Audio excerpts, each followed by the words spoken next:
Vignette number 116 from Zen Is Right Here, Teaching Stories and Anecdotes of Shunryu Suzuki. Suzuki Roshi said to me in Dokusan, "You're like a rock, a big rock on the path. People don't know what you do, but if they're tired, they'll sit on you, and that provides a nice rest for them. Don't paint the rock."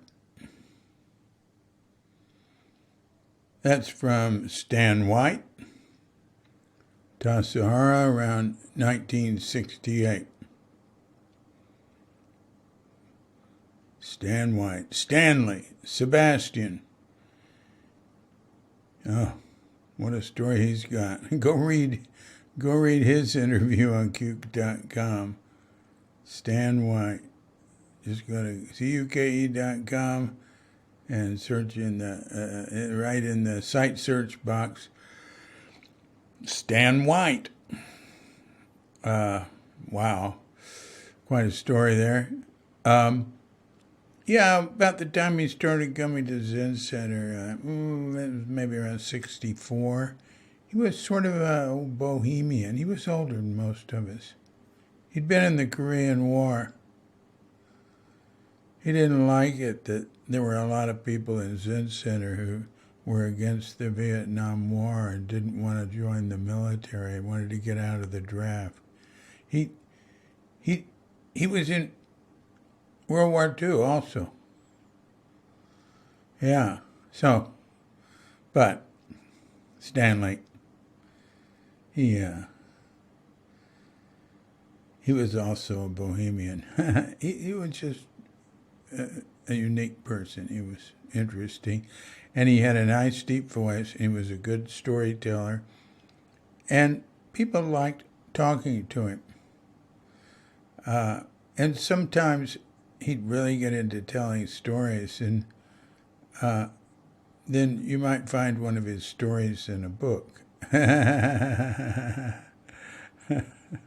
There was somebody who said, "Hey, you know some of those stories Stanley was telling about working in Carnival?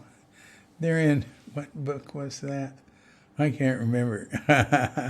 But he had a lot of his own real stories too. So, and Silas Hoadley was like one of the most pragmatic, solid people in Zen Center, and second only to Dick Baker in a sense in how close to Suzuki and how much Suzuki respected. And he had an importing business, and Stan did books for him. And boy, did they get along. They just loved to stand and talk. And I remember seeing them, doing that. And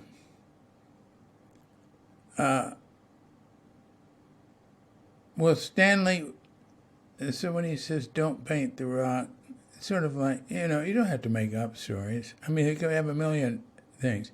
Just be yourself, he's saying. Just be yourself. You're pretty good the way you are. People like you. People take you provide some sort of relief for people. Because Stanley was completely down to earth. And, a lot of a lot of people, who'd come to Zen would be full of idealistic ideas and ideas about enlightenment and Zen, so up in the clouds, and in their thinking, really. I mean, basically all that's just following beliefs and stuff, It's more the idea of a cloud than an actual cloud. Anyway, Stan would sort of bring people down to earth. As he chain smoked. He smoked more than any person I've ever known in my life, and he died at like 95. He didn't keep smoking like that all his life, but quiet until he was quite old. And I can remember visiting him in Taos, where he ended up, the last decades, and where he didn't smoke much, but he'd say, would you like some coffee? Yeah. Would you like to have, it's 10 in the morning, right? Would you like to have a little brandy in it? All right. That's good. How about a cigarette? All right. He's like 85 or something. Okay. That was good. You want to smoke a little pot? I mean, really. He didn't do that all the time. It was special because I was dropping by. So he brought out all the goodies. Anyway, he went on to get ordained as a priest by Kobun Chino and helped to run the Taos Zendo. And what a character. Anyway, and the best of him was when he didn't paint the rock. This has been a Cuke Audio mini podcast. I'm DC Puba of Cuke Audio and Cuke Archives, coming to you from sleepy Sanur with Doga Bandita, Feline Cuchita, and dear lovely Katrinka. And we're wishing you and yours and all of us a grand awakening.